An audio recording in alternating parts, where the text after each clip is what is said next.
Salut, l'évêque de Bamenda menace de fermer les institutions dans le Longa-Mantoum parce que il y a de plus en plus une attaque ciblée sur les hommes de Dieu. Entre la démagogie jouée depuis le début de cette crise et les conflits post-électoraux du 12 octobre 2025, vous vous situez de quel côté par rapport à le président épiscopal? Si on le met sur la même balance que l'évêque de Yagua, l'évêque de Ngaoundéré ou encore l'archevêque de Douala, Monseigneur Kéa, vous allez dire que c'est quel genre d'évêque?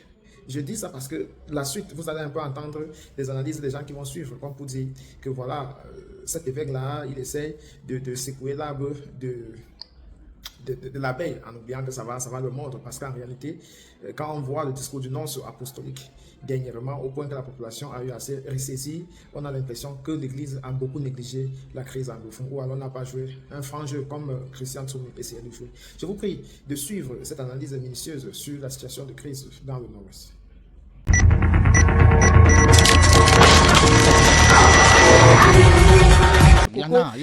La colère de l'évêque de Bamenda, eh bien, Monseigneur Andrew Kéa, qui menace de fermer les institutions catholiques du côté de Ndop si un prêtre n'est pas libéré.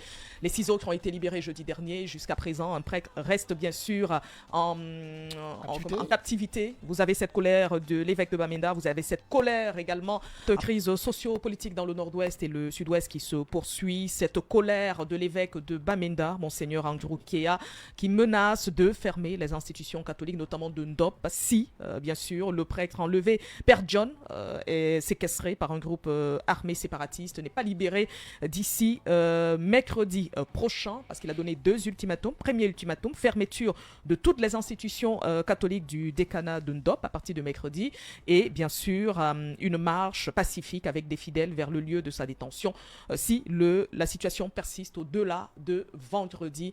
Emmanuel Coco, Jean Pochouniat, une actualité comme celle-là qui passe pourtant, ça fait plusieurs jours que le prêtre a été enlevé, notons que les 6 autres ont été libérés jeudi dernier.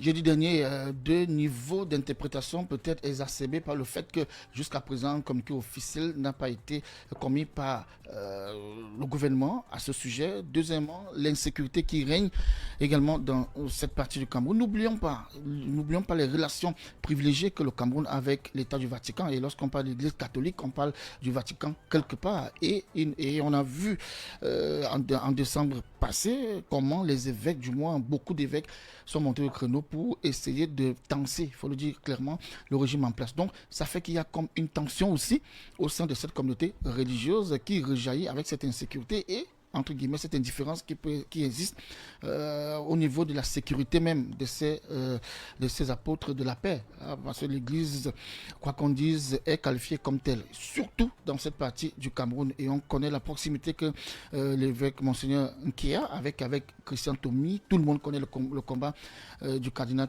Toumi. Eh bien, lorsqu'on met tout ça ensemble, on comprend bien la colère du clergé.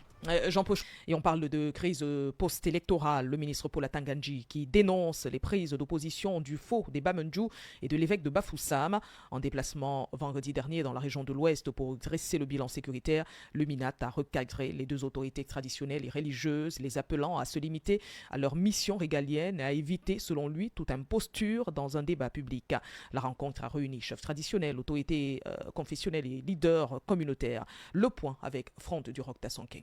Le monde est hiérarchisé. Et la hiérarchie des normes doit être respectée par tout le monde. Le ton est resté le même. Le style aussi qu'on lui connaît. Paul Atanganji, en réunion d'évaluation de la situation sécuritaire dans la région de l'Ouest, dénonce ce qu'il qualifie d'imposture de certaines autorités. Vous ne pouvez pas être un homme de Dieu, mais dans vos agissements quotidiens, vous posez des actes qui n'ont rien à voir avec la parole de Dieu. Alors, certains hommes de Dieu doivent cesser de vous tromper dans la région de l'Ouest. Certains chefs traditionnels doivent cesser de vous tromper. Un chef traditionnel qui est là pour consolider son pouvoir vous demande de ne pas respecter les institutions républicaines. Et il reçoit les gens à gauche, à droite, ils deviennent un homme qu'on vient consulter pour quelle raison, je ne sais pas. Dans cette région, je vous donne quelques exemples.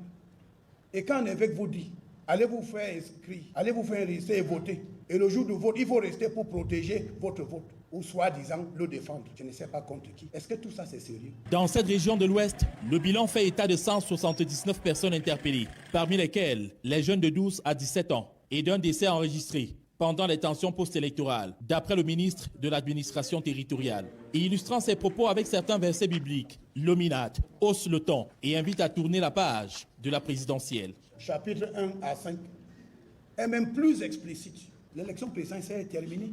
La victoire éclatante de son Excellence Paul Biya est une preuve tangible que le peuple camerounais, souverain et maître de son destin, a refusé de remplacer une grande porte solide en fer par une petite fenêtre en contreplaqué. À la veille de la publication officielle des résultats de l'élection présidentielle par le Conseil constitutionnel, certains conducteurs de moto avaient initié une marche pour la paix dans la ville de Bafoussam. Le membre du gouvernement a loué leur initiative.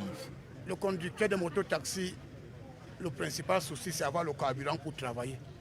Voilà pourquoi nous sommes arrivés à la station. J'ai demandé qu'on leur donne, je crois, 50, 60 ou 70. Ceux qui ont ouvertement rejeté les mots d'ordre de ville morte, ils sont venus à la station. On leur a donné symboliquement le carburant de 2000 et une petite prime de 5000. C'est un petit geste. Au cours de cette visite d'apaisement et d'évaluation, le patron de la territoriale a insisté sur certaines valeurs, notamment la justice et la paix, gage de la stabilité du pays. Chouniat, est-ce qu'on peut faire un parallèle? Ça veut dire qu'entre cette sortie de Monseigneur Andrew Nkeya, l'évêque de Bamenda, et celle de Paul Atangandji, qui lui, vendredi dernier, a plutôt dénoncé les prises d'opposition du faux de Bamendjou et l'évêque de Bafoussam, il a dit, je le cite, eh bien, ces personnes devraient bien sûr se limiter à leur mission régalienne et à éviter, selon lui, toute imposture dans le débat public. C'est-à-dire que d'un côté, vous avez des prêtres qui dénoncent ou des pasteurs qui dénoncent, mais de l'autre, on leur dit, vous ne devez pas dénoncer, vous devez plutôt vous occuper uniquement de prêcher dans vos différentes chapelles. Mais lorsque vous avez des prêtres, vous avez des personnes qui sont enlevées, des demandes de rançon, ici et là, est-ce que ce n'est pas à ce moment que devrait intervenir, ou alors on pourrait avoir une sortie du ministre Paul Atangandji? C'est vrai que j'ai envie de dire que ça va un peu dans tous les sens, mais bon, nous sommes habitués à ça, c'est notre comme ça, comme on le dit souvent. Je voudrais d'abord dire que pour les prêtres qui ont été enlevés dans le nord-ouest, notamment dans la circonscription religieuse de Ngok et Tunja, moi ça m'intrigue quand même que des bandes armées aillent enlever un prêtre. Je ne sais pas si ce prêtre leur a fait mal quelque part pour revendiquer une rançon. Ils relâchent d'autres, ils maintiennent un en captivité. Parce qu'il y avait 6 prêtres, voilà, et un laïc. Voilà. Pourquoi donc ça faisait 7 prêtres au total et un laïc. 6 voilà, prêtres ont été libérés avec voilà, le laïc, mais le père John, lui, il est resté... Pourquoi les autres ont été libérés? Est-ce qu'on a payé la rançon en catimini et qu'ils attendent qu'on paye pour le dernier? Donc autant de questionnements. Vous rappelez-vous que on a souvent accusé certaines élites du Nord-Ouest d'instrumentaliser leur petit groupe à eux, qui de temps en temps peuvent enlever des gens aussi et puis faire une sorte de chantage. Donc c'est quand même intriguant que ces gens-là s'attaquent au clergé de cette partie du pays, mais sans qu'on ne sache concrètement pourquoi ils le font, même s'ils revendiquent une rançon. Alors Monseigneur Andrew Nkeya, qui menace de fermer l'église catholique dans le Ngok et Tunja, et que si jamais le prêtre n'est pas relâché, ils vont marcher vers son lieu de détention. Est-ce que c'est pas aussi prendre un risque avec ces ouailles qui vont marcher vers ce lieu de détention? Est-ce qu'ils ont pensé à un éventuel comité d'accueil, un éventuel mauvais comité d'accueil qui pourrait les cueillir s'ils se dirigent vers cet endroit-là? Parce qu'on dit bien ce sont des bandes armées, sauf si c'est autre chose. Donc, c'est une actualité extrêmement compliquée et donc, vivement qu'on ait le dénouement. Le président Biya avait dit qu'il faudrait que à son discours d'investiture, il faudrait que les élites, les élites de cette localité, les chefs traditionnels, s'impliquent véritablement pour qu'on fasse sortir ces jeunes de la brousse. Où en sommes-nous avec cette affaire qui, au quotidien, il y a qui perpétue cette insécurité galopante dans cette partie du pays. S'agissant du ministre de l'administration territoriale qui dit que le chef Bamendjou et l'évêque de Bafoussam ne devraient pas se prononcer sur les débats publics. Je pense que l'évêque et le chef de Bamendjou ne vivent pas sur la planète Mars. ils vivent dans un environnement où ils sont en contact avec ceux qui viennent à leur rencontre, leur fait part de leurs difficultés. Eux-mêmes, ils voient, ils sont des acteurs de la vie publique. Donc, ils ont un devoir moral. Les chefs traditionnels comme les chefs religieux, ils ont un devoir moral. Est-ce que quand ils se taisent face à tout ce qu'ils voient sous leurs yeux, sont-ils en harmonie avec leur conscience? Et certainement, étant des humains, si leur conscience, ils ne sont pas en harmonie avec leur conscience, je ne pense pas qu'on les empêcherait de parler.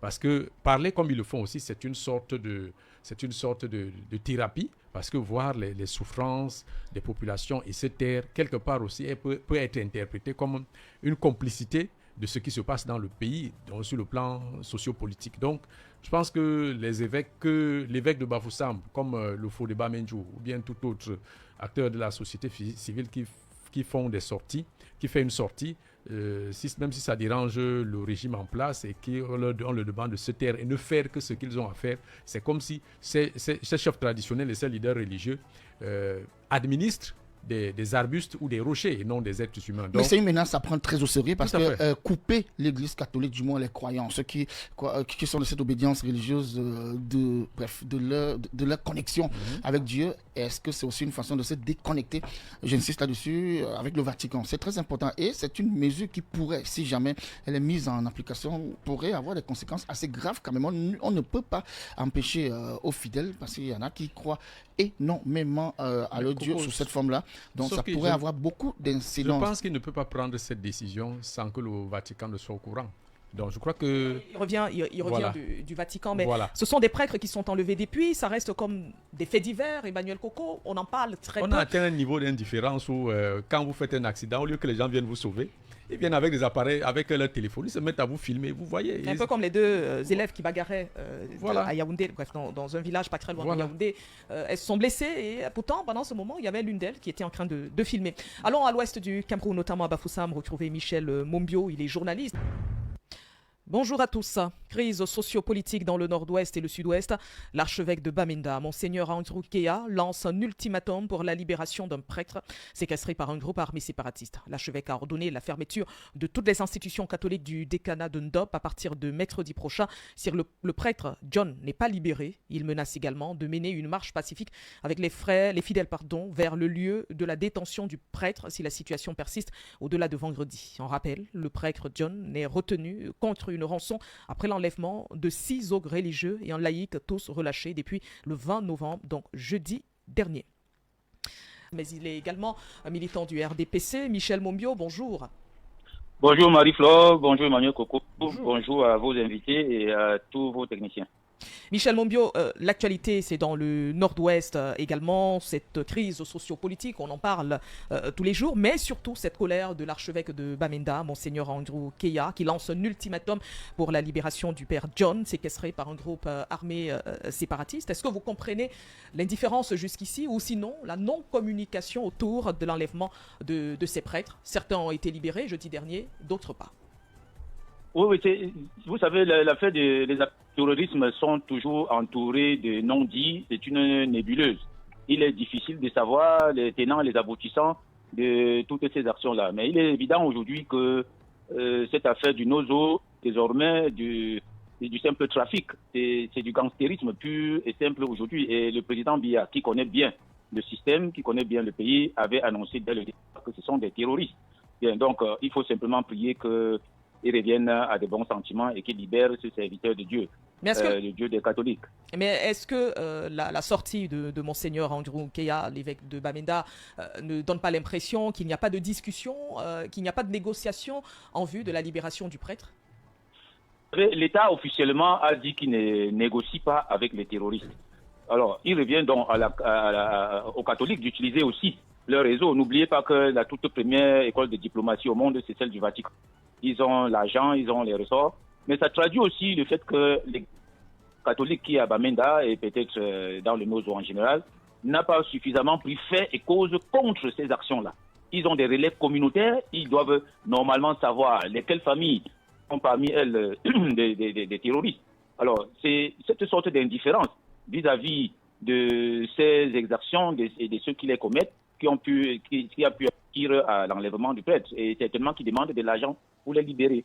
Si on vous comprend bien, Michel Mumbio, ça veut dire que lorsqu'il y a un enlèvement dans le nord-ouest et le sud-ouest, l'État, ça ne concerne pas l'État. Chacun devrait se débrouiller comme il peut. Mais non, l'État garantit la sécurité de tous les citoyens. Seulement, dès le départ, j'avais expliqué à mes concitoyens ici à Bafoussam que jamais, au grand jamais, l'État ne s'assierait pour négocier avec ces messieurs-là de l'Ambazonie. Parce que l'État ne négocie qu'avec un autre État. Et s'asseoir pour négocier avec les Ambazoniens serait les reconnaître de facto comme faisant entité d'un État. Est-ce que c'est pas ce qui accentue la crise?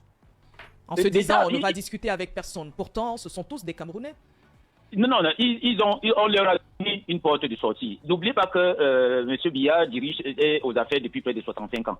Il a compris très tôt de quoi il s'agissait et il leur a donné une porte de sortie à travers le grand dialogue national. Malheureusement, comme les Camerounais sont incultes, ils ne comprennent pas les fondements de ce dialogue national. Ils ont dit ça a échoué, ainsi de suite, sans savoir. Vous ne pouvez pas dire qu'une chose a échoué lorsque vous ne savez pas pourquoi cette chose a été mise sur pied. C'est un processus. Alors, il revenait aux gens du Nozo et à toutes les autres bonnes volontés de s'organiser pour faire respecter tout ce qu'on avait adopté à ce grand dialogue national et faire pression sur le système. Mais ça n'a pas été... C'est encore le système lui-même qui a créé une entité pour suivre la mise en place, la résolution. Mais c'est une affaire de tous, Michel Mumbio. On ne va pas la réduire au nord-ouest et au sud-ouest ou aux volontaires. C'est pour ça que j'ai parlé des âmes de bonne volonté. Mais il faut connaître que c'est d'abord une affaire des nord-westerners et des south-westerners. C'est d'abord leur problème. C'est eux qui ont une chaussure qui leur fait mal aux pieds avec un caillou dedans. Nous ne pouvons pas le ressentir aussi mal qu'eux. Ça veut dire que vous n'avez pas le même problème à Bafoussam, Michel Mumbio? Pardon? Vous n'avez pas le même problème à Bafoussam? Ce que revendiquent notamment nos frères du nord-ouest et du sud-ouest, ça fait quoi, pratiquement plus de 8 ans aujourd'hui. Vous pensez que ce n'est que leur problème? Ça ne concerne pas le reste du Cameroun? Il y a des aspects. Il peut y avoir des particularités, mais c'est tout le Cameroun qui est concerné par cette crise. Voilà, vous avez dit donc bien des particularités. Nous ressentons tous un certain nombre de problèmes liés à la malgouvernance. Mais il y a des particularités inhérentes aux Nozo. Il faut le reconnaître et leur dire qu'ils doivent s'organiser pour peser sur le système. Le rapport de force. Écoutez, le problème du Cameroun, c'est que nous vivons un système ojoulatiste qui a été mis sur pied par la France. Or, comme l'a appris mon maître Feu Mongo Betty, la France n'a jamais négocié avec plus faible qu'elle.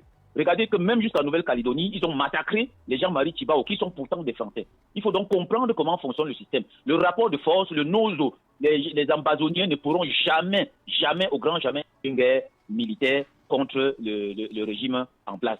C'est impossible. Il faudrait donc qu'ils s'organisent autrement et fassent entendre leur voix autrement, pas la violence. La violence a déjà montré ses limites. Et le système de Yaoundé sait très bien que ça se retourne contre eux. Le système de Yaoundé ne peut être inquiet que s'il apprend qu'il y a un d'assaut à Bafia ou au Bala en train de foncer sur Yaoundé. Sinon, tout le reste, ça ne leur dit pas grand-chose. Et c'est regrettable.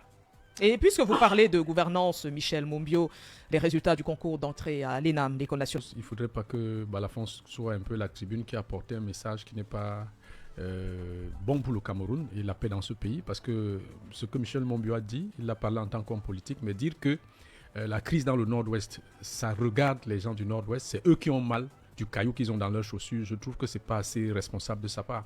Parce que ce qui se passe au nord-ouest et au sud-ouest, tout le Cameroun subit les répercussions. Regardez le nombre de déplacés internes que nous avons dans nos villes, que nous sommes obligés d'aider tous les jours, qui, par leur arrivée dans les localités, l'inflation, les gens haussent les prix, même là où il n'en fallait pas. Donc, et il ne peut pas dire ça parce que avant qu'il y ait le grand dialogue national, le cardinal Toumi et un certain nombre d'élites anglophones avaient voulu initier la All Anglophone Conference qui, malheureusement, ne leur avait pas été accordé. Donc on ne peut pas dire qu'ils ne font rien et ils n'ont rien fait. Ça, c'est juste ce que je voulais... On ne peut pas dire qu'ils n'ont pas essayé. Qu'ils n'ont pas essayé, voilà, on ne peut pas le dire. Donc je comprends que Michel Mumbio parle en tant que militant du RDPC, même si vers la fin, là, il a tiré sur ses camarades, mais c'était important. Il ne faudrait pas que les populations du nord-ouest et du sud-ouest aient l'impression que les 8 autres régions du Cameroun ne sont pas préoccupés par ce qu'eux, ils traversent là-bas. Ça, c'était important à préciser pour rassurer nos frères anglophones que nous sommes de tout cœur avec eux et qu'on ne les laissera pas. On sera toujours à leur côté, même si on n'est pas physiquement présent avec eux. On les a en esprit et on fait beaucoup